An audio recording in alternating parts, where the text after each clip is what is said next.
The formation of the National Wrestling Alliance in 1948.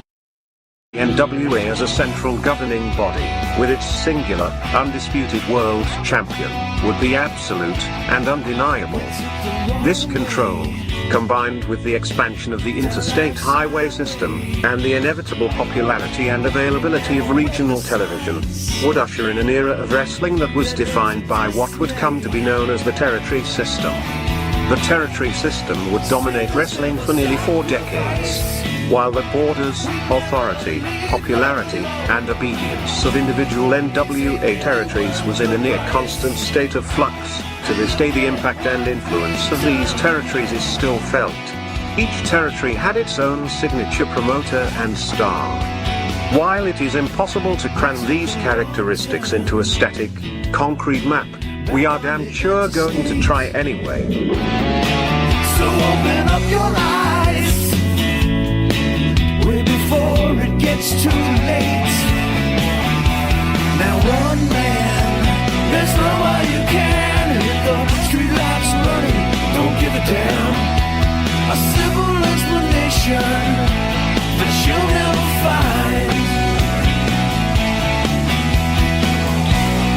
Sinners never sacrifice. We never leave love alone. Is hate really worth the price? Look at what we've done. Never cared for compromise. Always threatening someone's life, and it feels like the end of the world.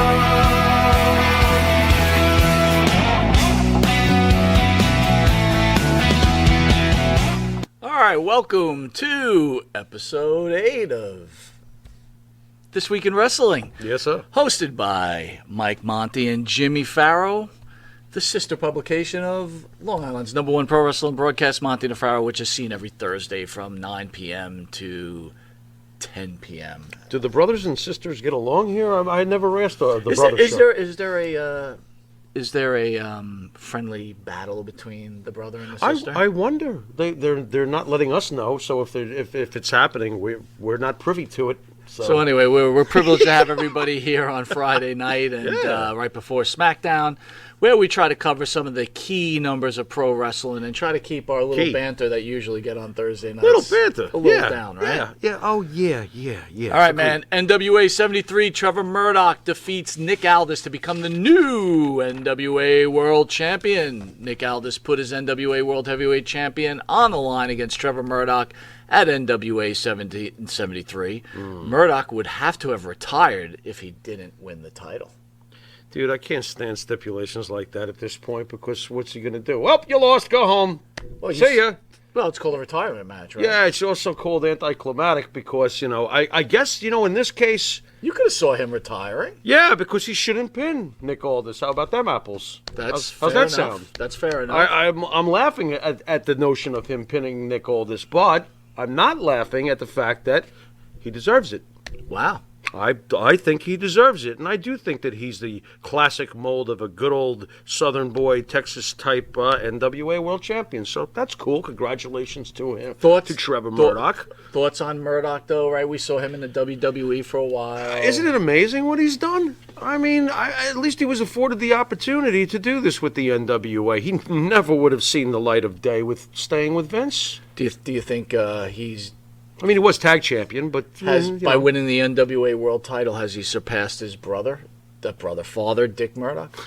His father, Dick Murdoch. Really now? Well, no, he has not surpassed his father, Dick Murdoch. No, he has not. He's the NWA World Champion. Dick Murdoch never became NWA World Champion. One more time. He has not surpassed his father, Dick Murdoch. So basically what the Pharaoh is saying is the NWA title is pretty much useless. I'm not saying that, but I'm fighting for it next week. What? I'm winning. What are you talking about? Foreign objects and everything. I'm going to hit him with a sarcophagus with a pharaoh head on it. What is sarcophagus? It's a fancy Egyptian word for a coffin. Your partner's the pharaoh. Come on now. Anyway. On a serious note, Yeah, though, go his ahead. father never won any world championships. So how what? could you put? How, He's how not has he better not- than... Trevor Murdoch is not better than Dick Murdoch. The NWA title is not the same as it was 30 years ago, 40 years ago, 50 years ago. So if Trevor Murdoch it's awesome that he won in it. the 80s, would he have surpassed It's a Dick Murdoch? big deal. Not necessarily. But it's closer. Yeah, he would make it closer. Yes. Now remember, Trevor Murdoch also won the WWE Tag Team Sure. titles, right? And he's not Dick Murdoch. No effing way. You're not making me budge on this. I'm not budging. There's no way. Dick Murdoch's a freaking legend. Where does Nick Aldis rank in the Pharaoh's encyclopedia of pro wrestlers? I have respect for Nick Aldis. There was really, to be honest though, there was really only one point in his career that I really felt that he had nailed it.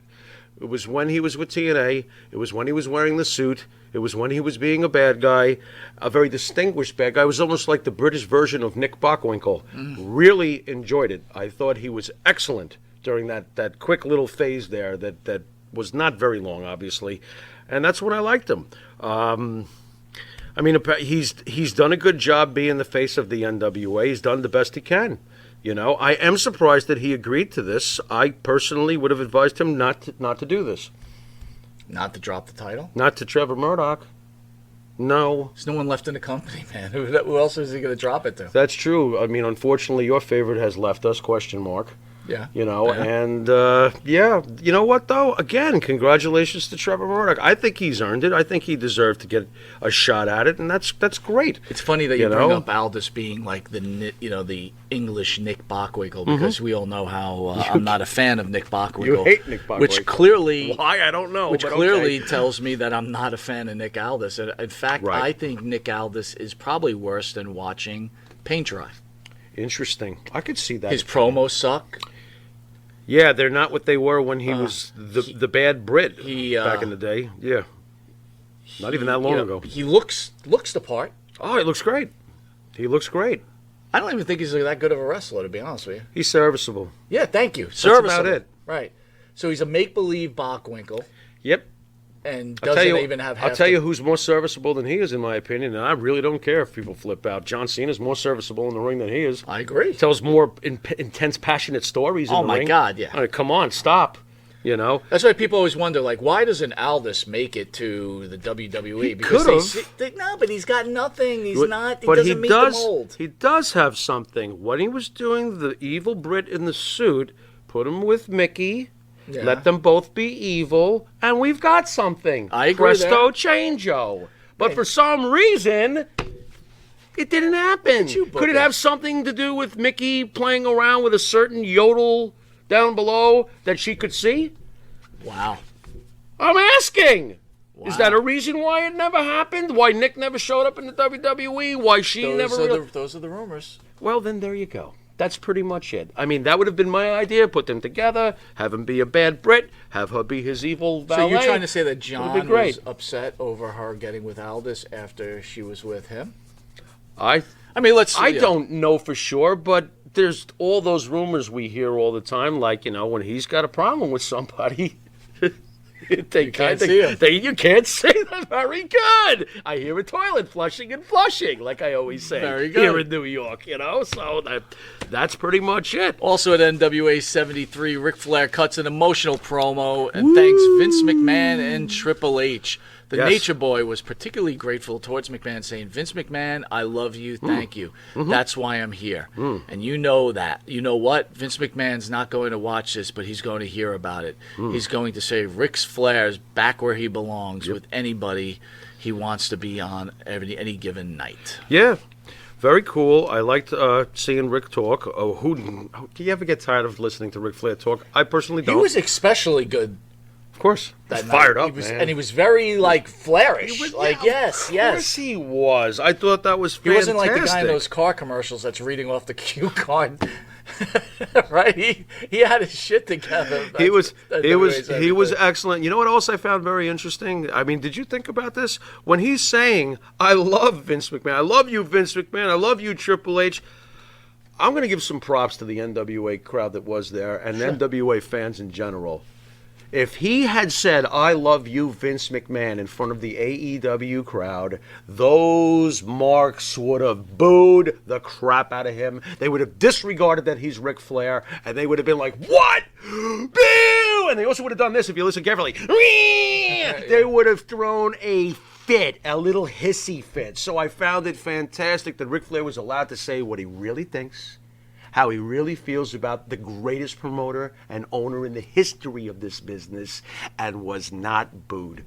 Great job by the NWA fans. Good point. Great job. Good point. Showed some maturity. I didn't think that there is such a thing as that in this business, but hey, there it was. Do you think NWA 73 has turned the NWA around, or are they back on track? What is on track? Well, I'll be honest with you. When it first started coming out and they put it on YouTube, and you was you cool. had the Dokken theme song, I got to be honest, That I was look great. forward to watching it every week. Me too. It was almost being back when we were 15, watching Georgia Championship Wrestling at 6:05. So what's happened since? COVID. Okay. Well, let's start before they cut the theme song, Yep. which totally Bad it's move. shocking. Right. It's shocking to realize that just losing that song alone made me lose Right. interest in the product, even though I was interested in the product beforehand. Like they lost me, Right. a bit of me anyway. Right. It's like CM Punk coming out instead to "Don't Go, I Love You So, Don't Go." What the fuck is going on? Where the hell's Colton By the way, Person? that's a good song. Yeah, it's a good song, but for CM Punk? No, You know what I mean? You're So right. yeah, so when they changed the theme song, I was like, what'd you do that for? Messing with Docket Into the Fire. That's a metal classic. What are you doing? Old Pumpkin had the owner of the NWA. He was talking about, that he feels like eventually that the NWA is going to be a little bit of a threat to both AEW and the WWE. How many years now has Mr. Corgan been saying stuff like this? A long time. Yeah, I'm sorry, and I love his band, and I have massive respect for him. I also love the fact that he loves wrestling, because he clearly does. But I'm sorry, Billy, you're not getting it done. You're not getting it done. Can I ask you something that's always I wondered about? Yeah. Why does Corrigan is definitely a hardcore wrestling fan. Fair Of course enough, he is, absolutely. And so is he loves so it. is Khan, right? Khan Sure. seems like a hardcore. Yeah, wrestler. sure he is. Sure. How come most of the really hardcore fans look like they never lifted a weight in their life? You'd think they want to be like the wrestlers. I'm looking at my water pistols No, right well, now. You're an expert. You're not a hardcore wrestling fan. You're a wrestling expert. Well, thank you. No, Yeah. without the quotes. Yeah, I don't want no. to put you in that group. Yeah, please don't. I don't even have a GQ card. And by the way, Corrigan seems a little light in the loafers too, doesn't he? Light in the loafers. Very interesting. Very interesting. Yeah, I could go with that. Is that wrong for me to say I about don't the think head that is- singer of the lead singer of Head singer. the lead Light singer in the of loafers. Pumpkin- Very the- good. the, Very uh, good. the Pumpkins? I don't know, man. I just don't see the company going very far the way it's currently laid out. I just don't. Not with Trevor Murdoch as a champion. I don't think that that's going to exactly bring massive ratings either, and that's not a knock. It's just the truth. What All right, else well, you got? Again, on this show, we want to cover all sorts of wrestling organizations. All sorts. You'll hear MLW, Ring of Honor. But, unfortunately for some fans, but fortunate enough for us, we're going to go back into the WWE where Nia Jax and Charlotte had a little bit of a rough match, got a little bit dangerous out there. Great. Works for me. I like that matchup. I like that matchup very much. Charlotte is big and strong and normally bigger and stronger than anyone she's in the ring with. Right. Not this time. Here comes the boulder, and Jax is a brute. You know how I feel about her. Hey, break anybody's nose But years lately? ago, you felt she's- she was really dangerous. Do you still She is feel dangerous. she's dangerous? I do. Dangerous on the bad side, not dangerous I like... still do, but there is only. But why do I feel comfortable with Charlotte handling her? Why do I? But I guess I have trust in Charlotte to not get injured. And if she does get injured, watch Charlotte pop her in the face so fast you wouldn't know what hit you. Charlotte will beat the shit out of her if something happens. And yes, I do think Charlotte could beat the shit out of her. Just because you're bigger doesn't mean you're badder.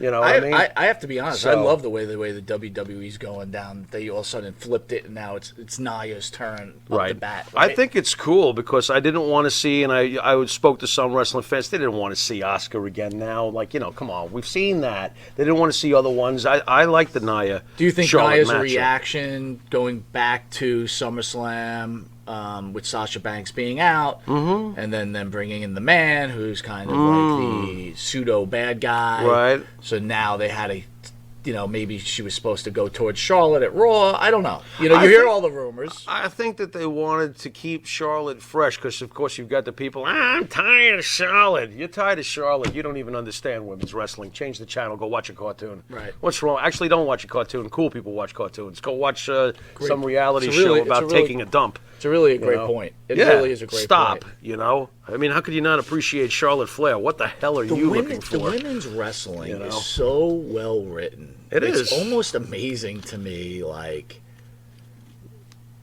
What, did they put that much care into it, and then they half-ass half the men's rosters, especially on Monday nights? Yes. Yeah, I agree. Listen, I don't hate Raw, right? I am not thrilled with it. It's not great. It's good. I don't even. But I can't even call it you. good. Let's be honest with you. I'm telling you, man.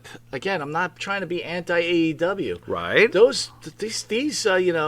These rampage cards and Dynamite cards. Yeah. Okay.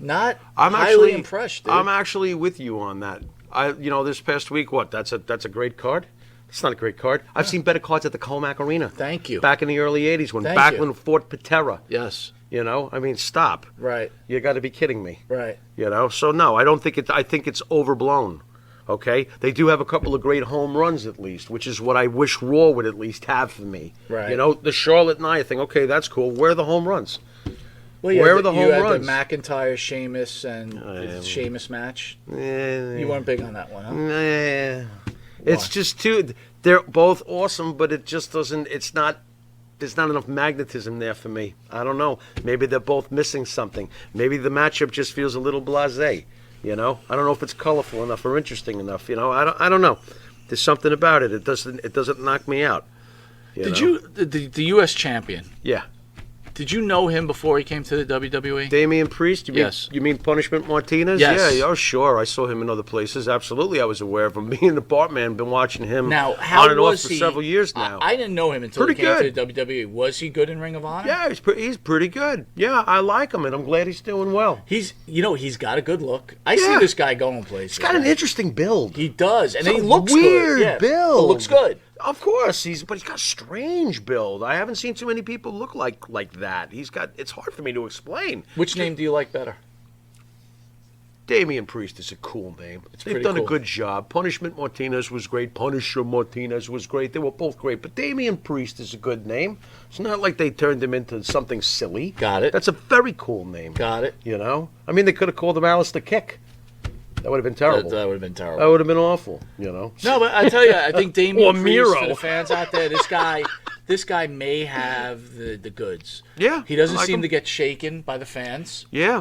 On when he's doing his mic work. Mm-hmm. No, he's good. He looks good. Good voice. Good voice. Good, strong voice. Good wrestler. Yeah. Fans seem to like him. He's getting a nice reaction. I actually really enjoyed that three-way. The one thing I'm a little concerned about though is I don't know if people realize he's a little older than most people think. Yes, he's like what? So 40? he's getting up there. He's getting close to 40. Yeah, and that's a shame.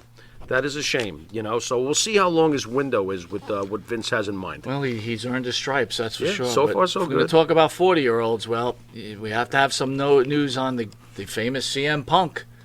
Phil Brooks.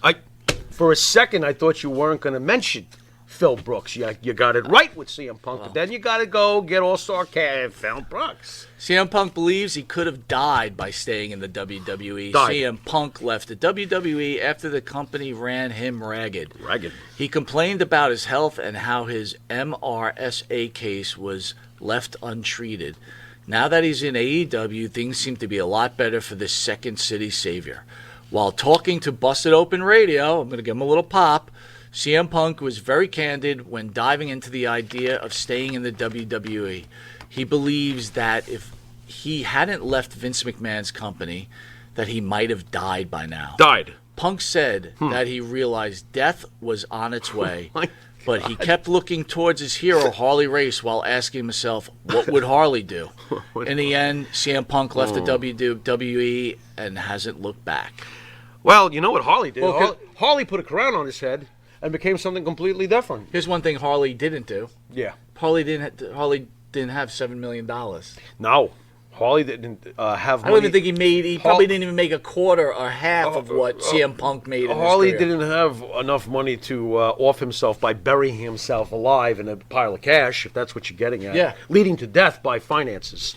So I'm gonna. You can see I'm a little annoyed here, as much as I usually support CM Punk. What do you mean you almost died? To me, death was on its door. To me, it gets a little worse. Stop it, you drama king! What are you talking about? He spoke about how he wanted to take care. And I love you, Punk, but he had come to on. take care of himself. Yeah, and he that's fair. recommends to everybody else out there. Yeah. If you're not happy, you need to stop and do what makes you happy. Yeah. So. Before I turn this back over to you, yeah, go ahead. All I could think of as I was working at my job on hour number 12, wow, well, it must be nice to be able to do what you want to do. Yeah. Because not all of us have the right or the affordability to be able to stop. And, you know, then he spoke about how, like, he would tell them he needed a break, but they always needed him. And he quoted, "It's nice to be needed, but it was killing him." They needed you because they were paying you. It'd be nice if I could take 8 months off from my job and get paid. So don't see. My whole point is people are like, "Oh well, CM Punk, he's earned it. He's a wrestler." That's right, he's earned it. He's a wrestler. But don't give the advice to the regular Joe like you and me, right? And say, "Quit your job, do whatever." We got enough people doing that crap. Right. It's like, keep it to wrestling. Here's the other thing, dude. You made your money there. If you weren't in the WWE, you'd still be working in Ring of Honor, and you'd probably have the same injuries, and you'd be working every night, and you wouldn't have that smoking hot wife of yours. There you go. There you go. Well, to bounce off, and I'm going to use bounces to bounce off your point. Recently, I believe it was one of the Ball sons that play for the NBA was recommending that all high school kids play ball. Fuck high school.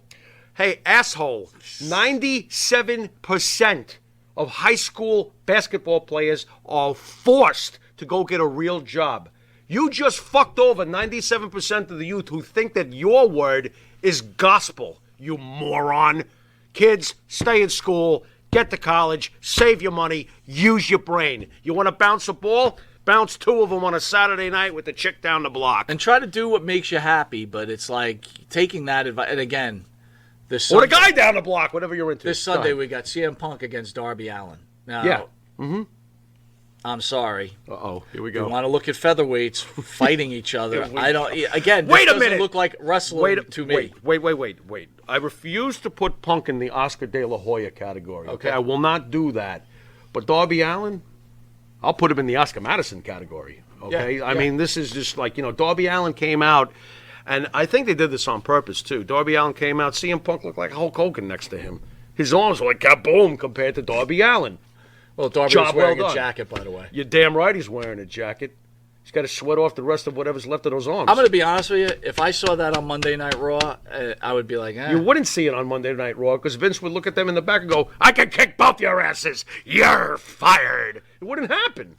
But meanwhile, I like it. For whatever it's worth, even as small as they may be perceived or whatever, I'm enjoying it, so it is what it is. If they shit the bed on Sunday, it's still going to be "This is awesome" chance. You're right about that. And the thing that really made me laugh was when Punk was giving his his little speech this week. You still got it? He hasn't even put an armbar on anybody yet. What do you mean you still got it? Talk about no matter what he does, they're going to cheer. I know what they meant. What did they mean? He still got those bags under his eyes. Dude, he hasn't slept since he quit. You know why? Because he was afraid if he fell asleep, he might die.